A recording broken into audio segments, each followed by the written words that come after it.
Hi everyone, my name is Vincent. The Chinese community or CT know me as Jiami Weituo. So I'm the co-founder of Hertzflow.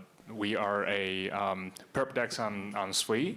But today we are actually here to talk about some stablecoins for cross-border payment. So actually this is very interesting because I got invited by Richard from Huma Finance as the moderator.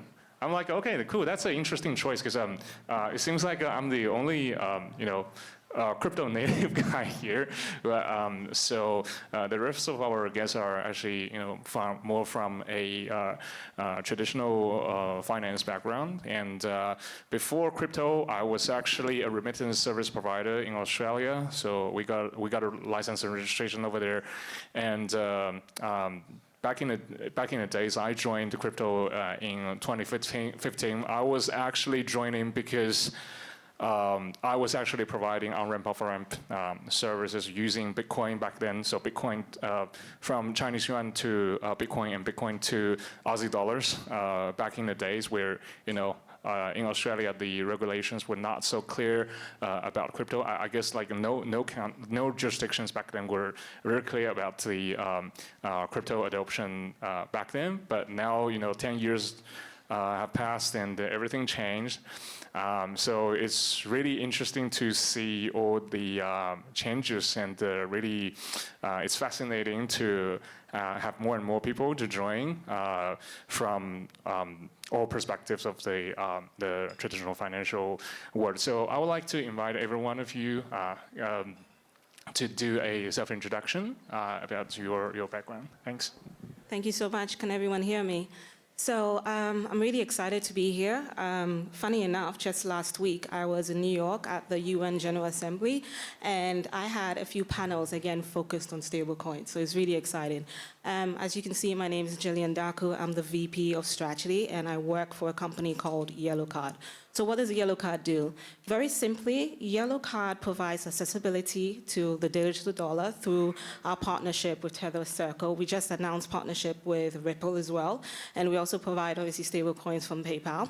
It allows individuals as well as businesses the ability to do cross-border transactions utilizing stable coins. So for us, stable coins is not just a hot topic now. It's something that has been used for the last couple of years. We started operations in 2019, so Nigeria being our biggest market to date, and we're currently in 20 African countries. We just announced expansion plans into Latin, Asia, as well as the Middle East.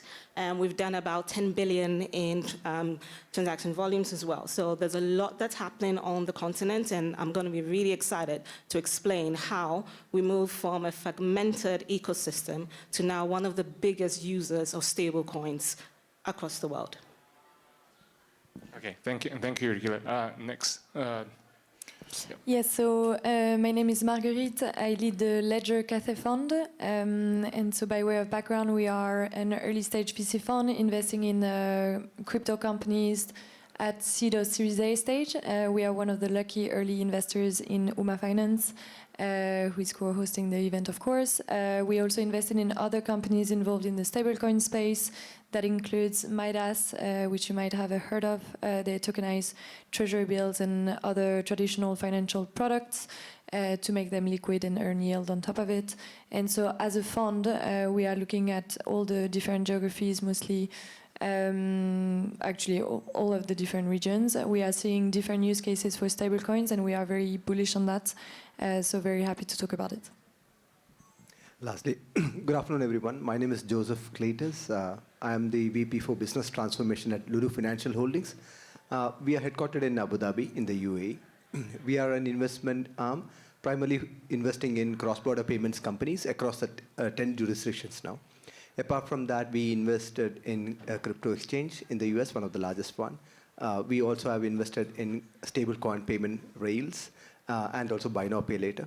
So we move close to $18 billion annually. Out of that, 2% of that is right now being settled on stable coins. We settle on USDC as well as USDT.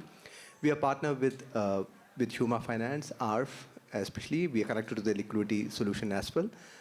2 years only into the game, but actually we're looking forward to make it 20% on settlement on stablecoins in the next 2 years. Thank you. Thank you, guys. Yeah, it's fascinating. And so here comes our first question. So as a guy who's been in in crypto and mostly dealing with DeFi stuff, it's fascinating to see that the first time I ever really touched like stablecoin and started using stablecoin was roughly like back in like 2017. But actually, I think Tether was established back in like 2014 or something, right?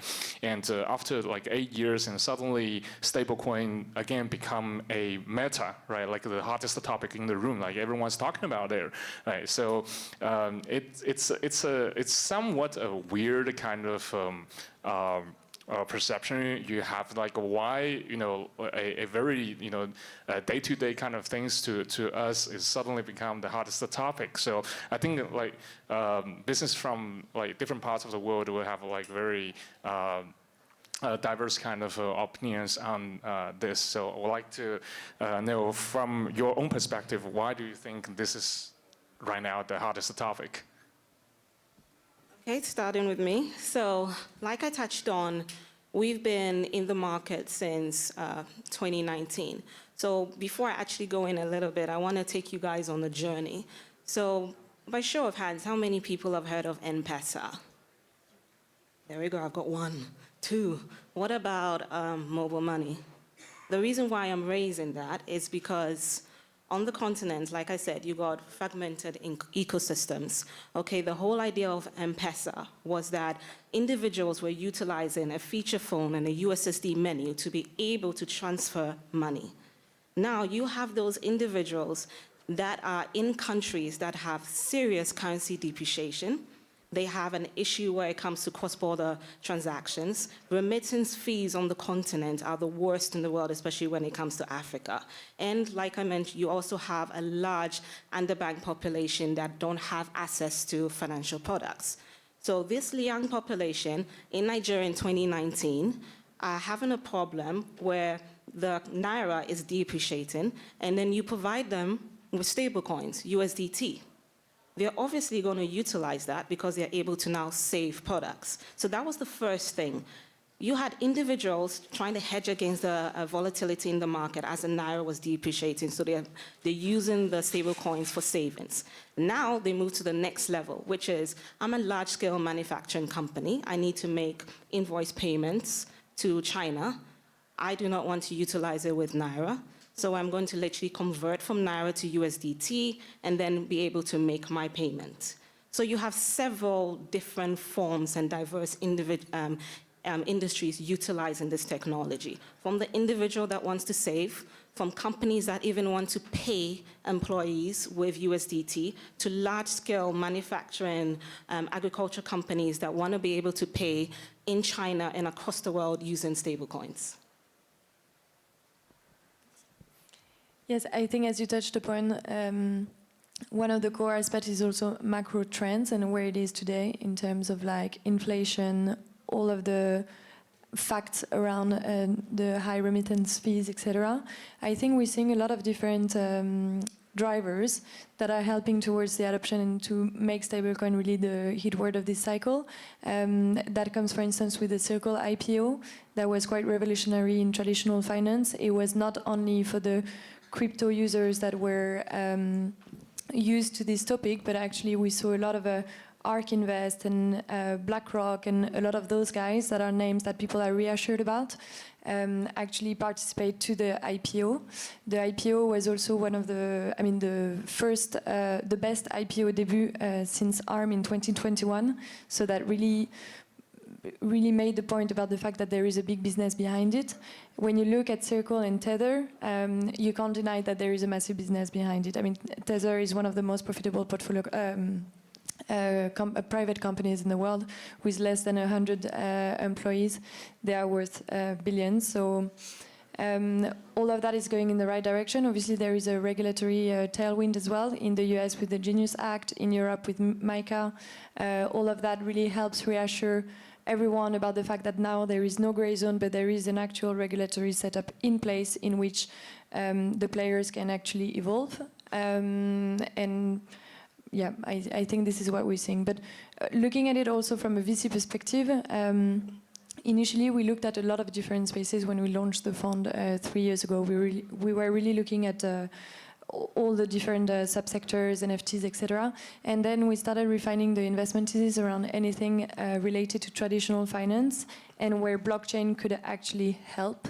We're seeing that a bit like the Christensen innovation playbook and how he's looking at the way businesses are being disrupted. Initially, you start with the launch of a product that seems to be a bit of a minor version of an actual product that already exists. I think if we looked at USDT or USDC, it very much initially looked like a lesser version of what the dollar is, but actually that digital dollar more and more proved to be not so untransparent. And then it started being audited where initially it wasn't audited. It started having a regulation in place, and then when initially it wasn't so close to the dollar, now it's almost always equal to $1, and so we saw the adoption actually kicking in. And that's why it becomes interesting from a VC perspective.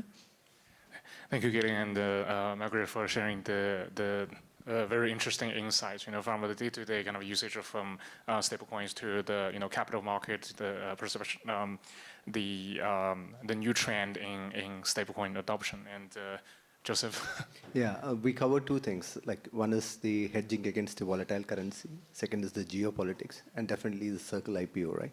Apart from that, actually, in my opinion, like what from a LFH Lulu Financial Holdings perspective, 2 years or 3 years ago, we couldn't find a bank where we could actually come and talk to about an on-ramping, right?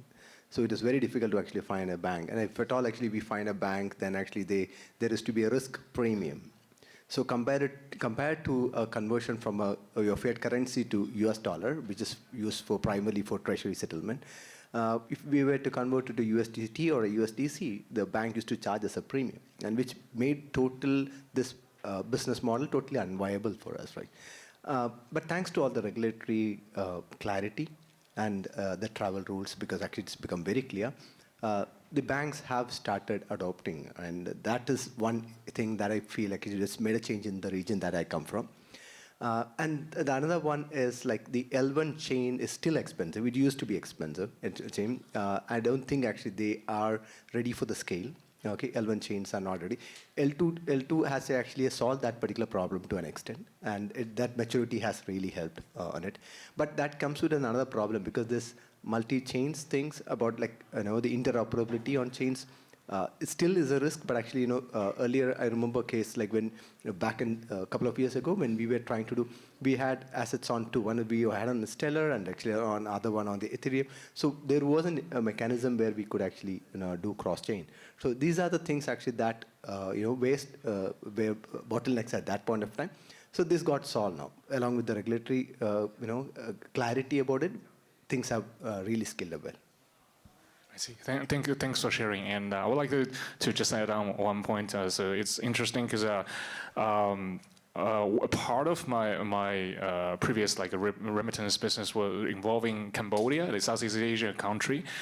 So one very interesting thing about that market in adoption of a stablecoin is that they don't really use their own currency. They do have their own currency called Rail or something, but actually most of the people are using US dollars as their fiat.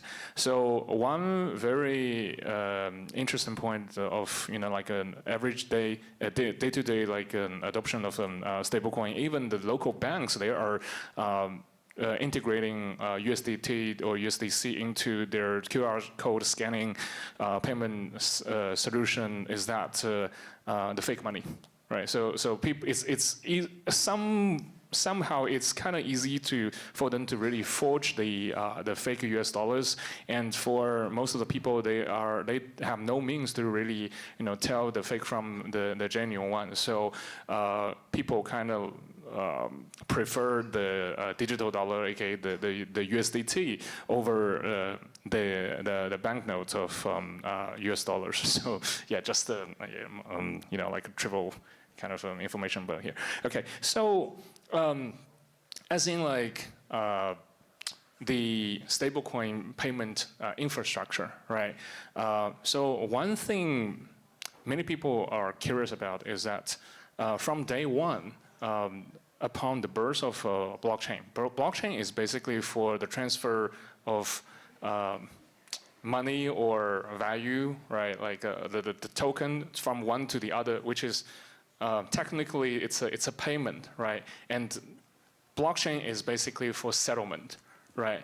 So it seems like we already have the whole thing for the tech, like from a technical perspective, the transfer of token and the settlement of a token to happen, right? So what other infrastructure, in your opinions, we are still lacking for the mass adoption of stablecoin as the universal payment solution? Thank you so much. I think before I dive into it, I also want to just share some statistics with everyone when you talk about adoption. So I touched on Nigeria being one of the biggest economies in Africa for stablecoins. A chain analysis report also mentioned that it is actually top 1 or 2 in the world. So statistics-wise, in Q1 2024, stablecoin transfers in Nigeria approached 3 billion. In 2024 alone, Nigerians received 24 billion worth of stablecoins as well. So the point that I'm making is, yes, the adoption is there, but there's still a lot more to be done. And one of the biggest issues on the continent is regulation. So innovation always starts before regulation. So Africa has actually made a lot of great leaps and bounds in that department. But with Nigeria, we're actually going through an incubator program. We're looking at now providing a regulation behind it. South Africa as well.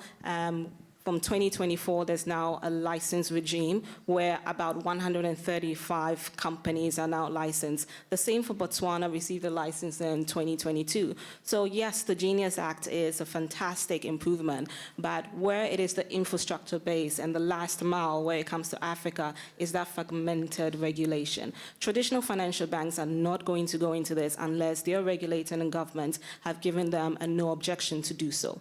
So until that happens, the numbers that I just read out to you, and if you look at, I think it was Citi that just released this new report, as well as the Goldman Sachs Insight report, there's a lot that we can do where it's going to be the volume of stablecoins, and this will be one of the biggest things to do in Africa to get there.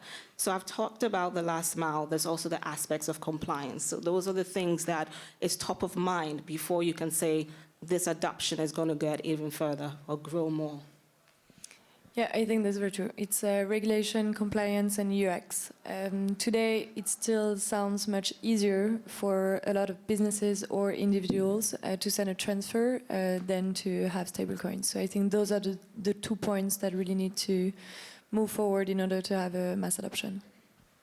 When I see payments is, blockchain actually solves finality very well, right? But payments is not just about finality. Okay. Payments is about speed, scalability, right? Interoperability, compliance. This actually has to come from the industry, right? It has to come all together. So if you really look at it from an infrastructure perspective, the bridging between the chains, it's still risky, right? And it is you still have higher gas fees on both sides. That's still not sorted. Travel rule and compliance is still fragmented. So, now this is actually single currency in terms of stablecoin used across different jurisdictions. It acts very differently. On-ramping and off-ramping is still expensive, right? The final thing is the last mile, right? So until we solve all these particular problems, right, you cannot, scale up to the wish that we want, right? It comes with a lot of merit. So what we are seeing is that certain jurisdictions have picked up well. Actually, they are trying to solve different particular problems. But when it comes to cross-border payments, both the jurisdictions have to solve it equally, right? Until then, actually, we will solve this. But actually, this is happening, but it will be very slow. I see. Yeah. So the same thing kind of like happening in China as well, because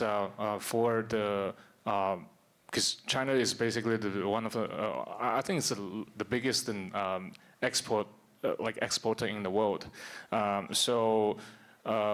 Even crypto and the stablecoin is still not technically legal in the country, but actually when it comes to private sector, especially for the exporter and manufacturers, they already started using stablecoin, and in many parts of China, it's actually pretty prevalent kind of choices already when it comes to like dealing with like foreign business partners to like India to Africa. Like this is what I heard from them, and basically. It's the other party who are like already like requiring this kind of a solution to be in place, but unfortunately, because we are still lacking the clarity from the regulatory, the governance part, the government's part, so it's still very much like in ambiguity. Yeah. Well, I think that's where we're seeing a couple of differences between the bottom-up adoption and the top-down, the bottom-up and top-down adoption. For countries like China, Hong Kong, Singapore, it's very much going to be a bottom-up adoption where it's going to be driven by institutions and the different regulatory bodies.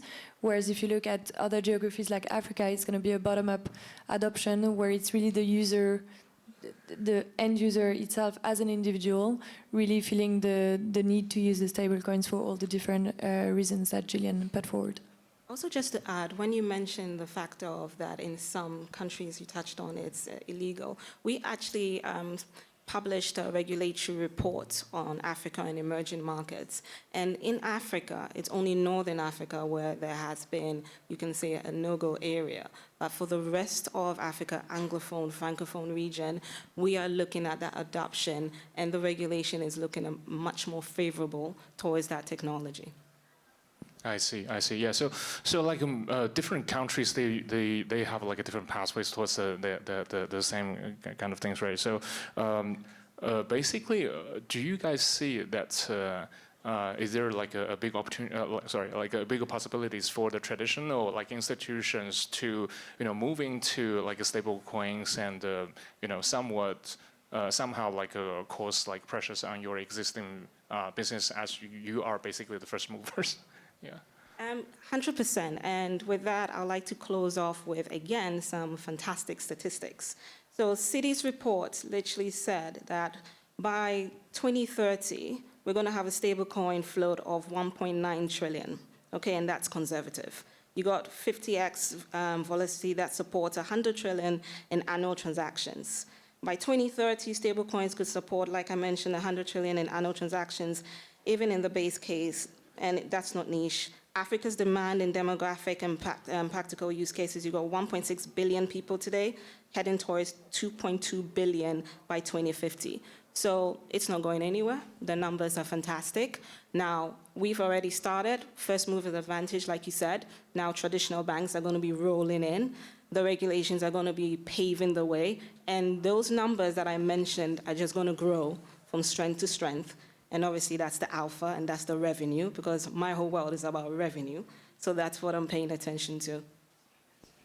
Yeah, and you mentioned Citi's numbers. Actually, the CEO of the Citibank made a statement, I think it was last week, saying that actually they are ready for it, and they want to create the market for it because they feel that from an individual account owner perspective, it's still too abstract.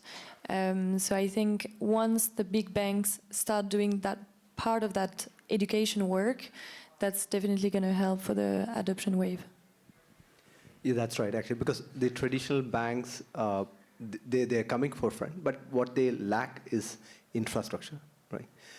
So we see the opportunity where we are building the whole settlement infrastructure. Tomorrow, what we want to do is like we want to monetize that. We want to make our settlement infrastructure as a profit center, right? So settlement as a service. Right? This is something actually which we look at a large opportunity because the B2B cross-border payments, the B2B, along with the B2B treasury coming online, will unlock a lot of opportunities for the corporates. Right? They have not touched the DeFi, they have not touched the the rest of the elements on the crypto side. So these opportunities are there. So in providing infrastructure as a service is our go-to strategy for us.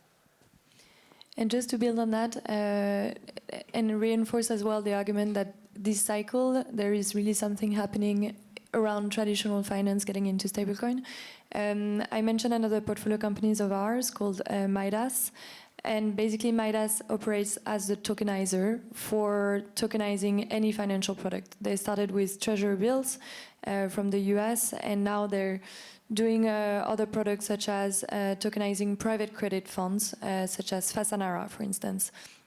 And the demand that they are receiving from the asset managers front is really tremendous, and they were just waiting for the right infrastructure and for the right enabler to act on it. So within less than 6 months, Midas went from 40 million in total value locked to 1.2 billion, and that's just within 6 months, and it's a team of 15 people. And basically, if you think about it, you can apply that to any financial asset, and so that can really create a massive wave in the traditional finance industry. So in summary, so this is about, like, first is awareness and the infrastructure, right? And then finally it's going to be the liquidity, and like no matter if it's from the DeFi side or the CeFi or TradFi side things. All right, guys. Thank you for sharing these very wonderful insights, and thank you very much. All right, give it up for our cross-border payments panel, everybody. And of course, we're going to end it with a nice little family photo. No, don't leave just yet. You guys are still friends. All right, say cheese. Okay, wonderful. Well, thank you very much for that cross-border.